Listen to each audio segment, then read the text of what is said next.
नमस्कार एवरीवन, आप सभी का स्वागत है अपने YouTube channel D code study पर। हम लोग यहाँ पर आज बात करेंगे उत्तर प्रदेश सब इंस्पेक्टर मूल विधि, सामान्य ज्ञान और संविधान का एक बेहतरीन मॉक टेस्ट है और ये आपका है मॉक टेस्ट नंबर 10। यहाँ पर अगर आप 40 में से 30 प्लस क्वेश्चन करते हैं तो आपका स्कोर बहुत ही बेहतरीन रहेगा। लास्ट में बताइएगा कि आपने कितने क्वेश्चन बिल्कुल सही किए हैं। डी कोड स्टडी को सब्सक्राइब करना मत भूलिएगा। अगर अभी तक आपने सब्सक्राइब नहीं किया है तो कर लीजिएगा सब्सक्राइब, जिससे कि आपके पास हर एक क्लास का जो नोटिफिकेशन है वो आपके पास कंटिन्यू लगातार जाता रहे और आप अपने पेपर में काफ़ी अच्छा स्कोर कर पाएँ। तो चलिए क्लास को शुरू करते हैं। आज का पहला क्वेश्चन, गौतम बुद्ध कौन से गढ़ राज्य से संबंधित थे? आपके सामने 4 आंसर दिया गया है और हर एक क्वेश्चन के लिए आपके पास 5 सेकंड का समय है क्वेश्चन का आंसर बताने के लिए। आंसर रहेगा साक्य।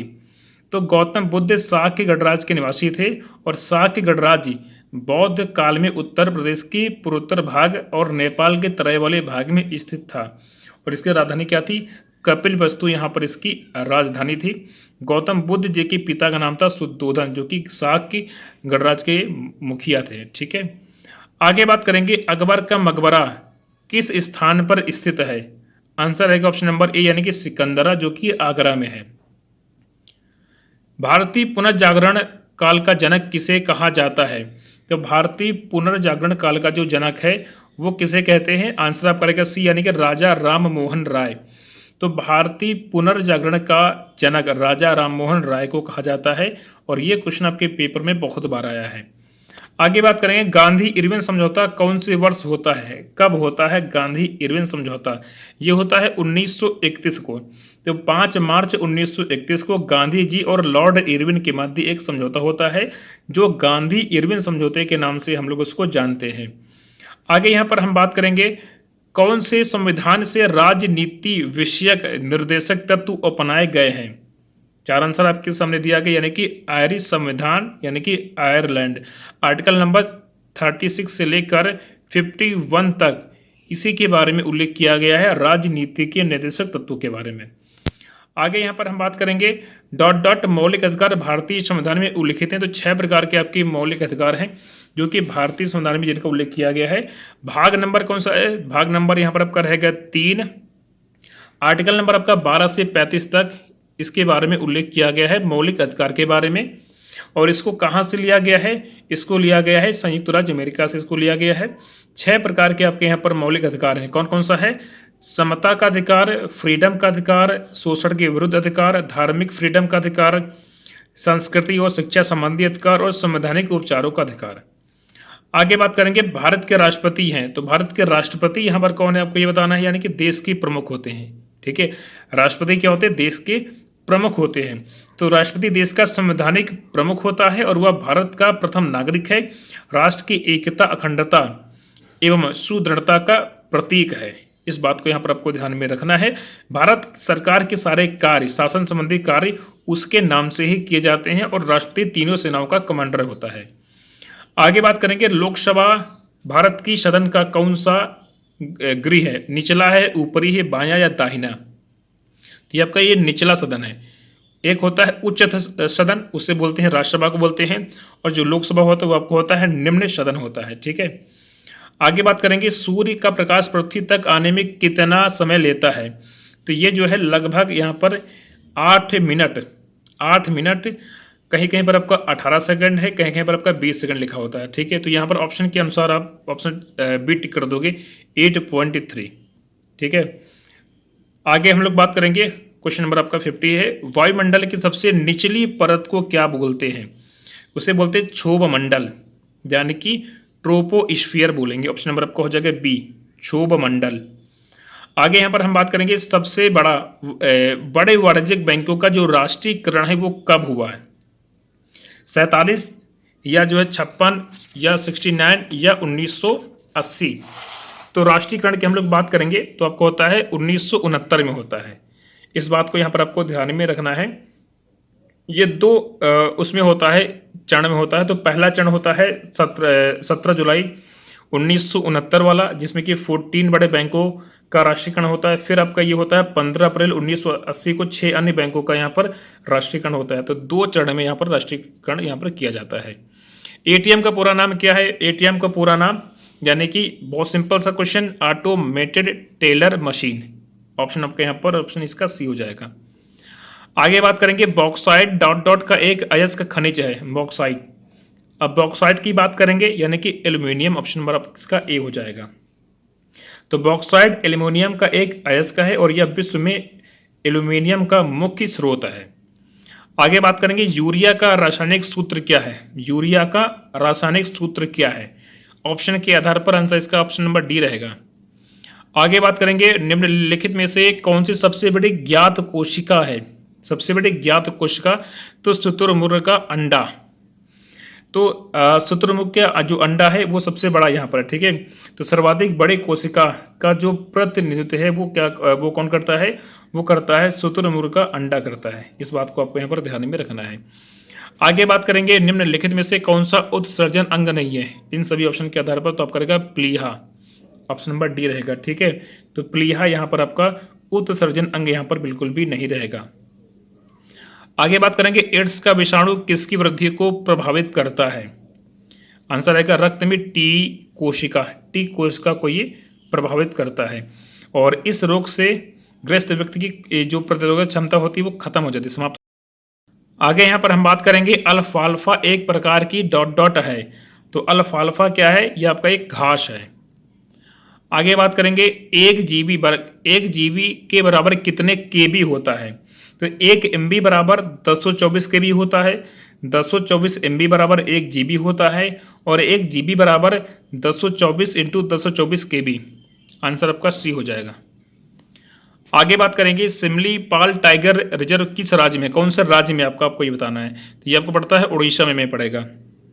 तो सिमलीपाल राष्ट्रीय उद्यान उड़ीसा राज्य में आपका ये पड़ेगा। आगे बात करेंगे डेजर्ट फेस्टिवल में आयोजित किया जाता है, तो कहाँ पर ये होता है, बाड़मेर, जैसलमेर, सहारा या थार। आंसर आपका रहेगा इसका जैसलमेर, ऑप्शन नंबर बी हो जाएगा। आगे यहाँ पर हम बात करेंगे घुमरा का लोक नृत्य, घुमरा यानी कि ये उड़ीसा का रहेगा। तो घुमरा भारतीय राज्य उड़ीसा के कालाहांडी जिले का एक प्रमुख लोक नृत्य है, आंसर ए। आगे यहाँ पर हम लोग बात करेंगे अगला क्वेश्चन, भ्रष्टाचार के अपराधों की विवेचना का अधिकार निम्न में से किनको है। तो किसके पास है, आंसर रहेगा राजपत्रित अधिकारी। तो भ्रष्टाचार निवारण अधिनियम 1988 के उपबंधों के अनुसार किसी भी प्रकार के भ्रष्टाचार का जो आरोप है उसका जो विवेचना है वो राजपत्रित अधिकारी के द्वारा किया जाएगा या किया जाता है, ठीक है। 64 पर आते हैं, उत्तर प्रदेश के निम्नलिखित जनपदों में से कौन सा क्षेत्रफल में सबसे छोटा है। तो इन ऑप्शन के आधार पर कौन सा है, तो आपका रहेगा वाराणसी। आगे यहाँ पर हम बात करेंगे उत्तर प्रदेश में जिस पैदावार का सबसे बड़ा उत्पादक है, तो यूपी किस पैदावार का सबसे बड़ा उत्पादक है, यानी खाद्यान्न का। आगे बात करेंगे भारतीय दंड संहिता की धारा 415 से 420 का संबंध किससे है, इसका संबंध है किससे, तो संबंध इसका है धोखाधड़ी, ऑप्शन नंबर आपका हो जाएगा सी, 415 से 420। आगे यहाँ पर हम बात करेंगे अगला क्वेश्चन, काफी आपका ये महत्वपूर्ण है और यहाँ पर क्या बोला गया है कि निम्नलिखित में से कौन सा बाल विवाह निषेध अधिनियम 2006 के बारे में बिल्कुल सही है। तो पहला है कि अधिनियम के अनुसार करार करने वाले पक्ष की इच्छा पर जो शादी के समय बच्चा थी प्रत्येक बाल विवाह अयोग्य है।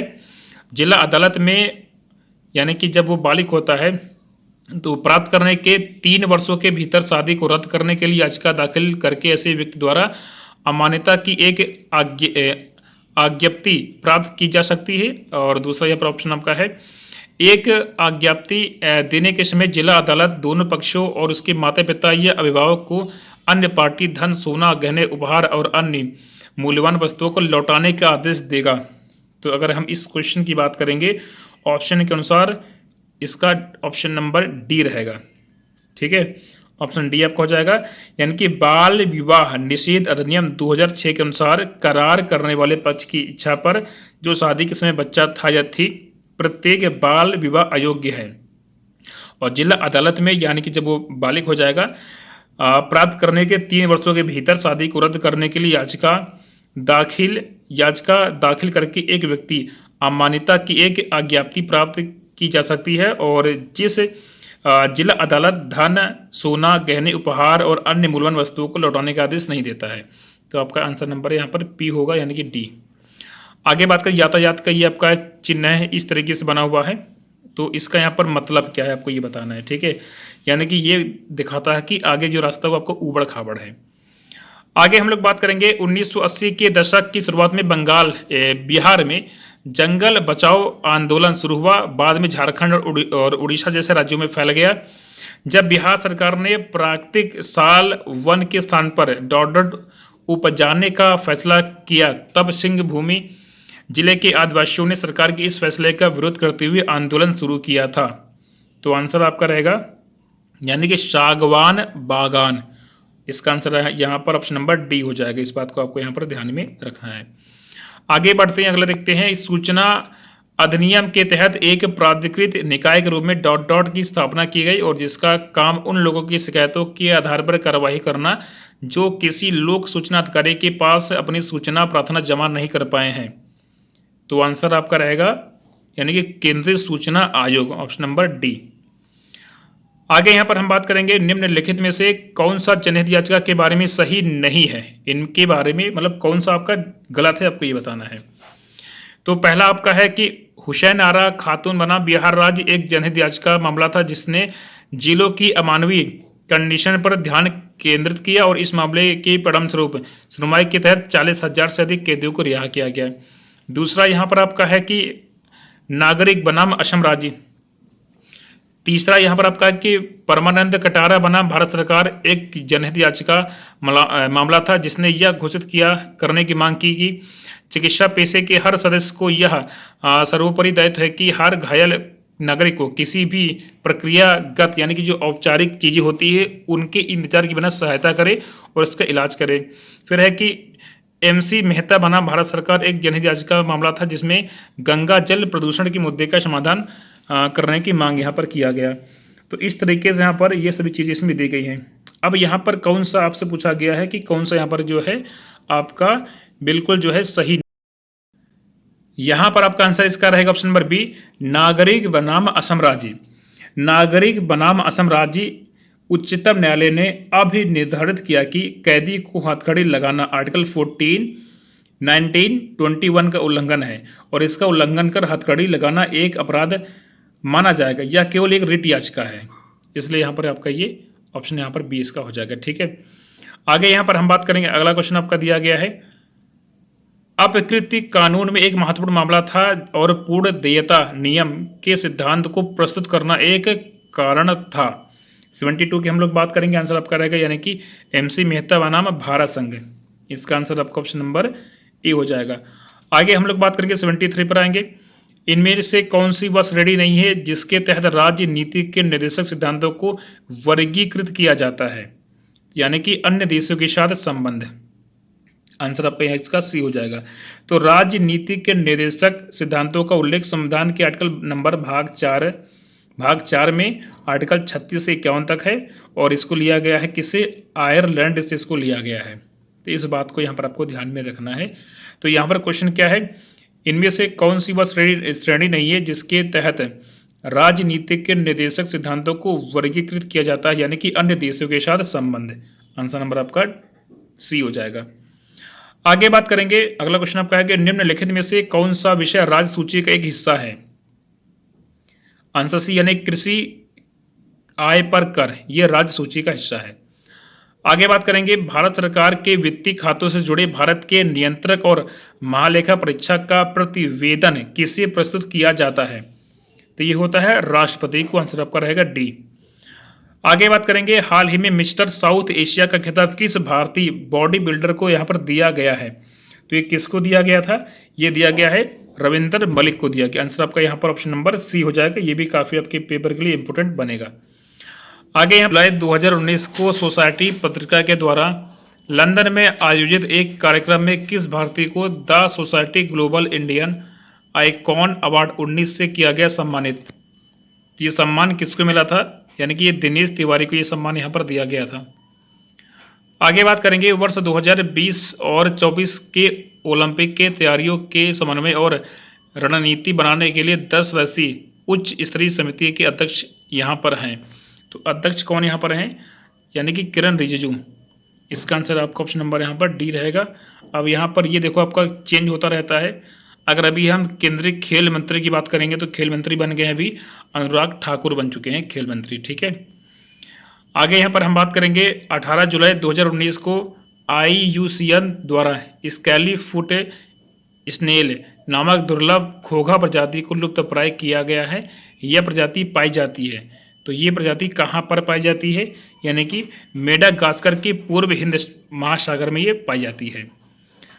अगला क्वेश्चन है, भारत द्वारा विकसित सबसे हल्की बुलेट प्रूफ जैकेट भाभा कवच का वजन कितना है। कवच इसका है 9.2 किग्रा, 9.2 kg इसका पूरा क्या है, इसका वजन है। तो ये आपके हो गए 40 क्वेश्चन, और 40 में आपके कितने है सही आप बताइएगा ये कमेंट बॉक्स में। बाकी लाइक शेयर और सब्सक्राइब कर लेना अगर नहीं हो, ठीक है। तो कंटिन्यू लगातार जो भी आपकी क्लासें हैं आप इनको करते रहिए, और एग्जाम में आपको इसी तरह के क्वेश्चन को देखने को मिलेगा। Take care, thank you.